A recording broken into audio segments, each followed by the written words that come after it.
இன்றைக்கு உன்னுடைய வழியை நடத்துவது, விசுவாச பாதையை நடத்துவது ஒரு ஜீவ ஒளியா இருக்கிற கிறிஸ்து. அந்த ஒளியை பார்த்து நடக்கிறவன் குழியில விழமாட்டான். ஒளியை பார்த்து நடக்கிறவன் செவ்வையான பாதையில் நடத்துவார். அவரை பின்பற்றுகிற பாதை இடுக்கமான பாதையா இருக்கலாம். பின்பற்றுகிற பாதை என்ன பாதையா இருக்கலாம்? இடுக்கமான பாதையா இருக்கலாம். ஆனா அவர் கரம் பிடித்து நடத்தும் பொழுது அந்த பாதை உனக்கு லகுவாய் இருக்கும். அது இடுக்கமான பாதை தான், ஆனா கரடு முரடான பாதை அல்ல.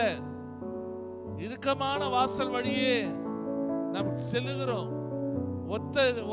சிங்கிள் ரோடா இருந்தாலும் ரோடு ஸ்மூத்தா தான் இருக்கு. ஏன்னா வெளிச்சம் கூட இருக்கு. ஹல்லேலூயா. பிரகாசம் கூடயே இருக்குது. அந்த மகிமையின் வெளிச்சம் உன்னோடு கூடவே இருக்கிறது. அது உன்னை வழி நடத்தி கொண்டே இருக்கிறது.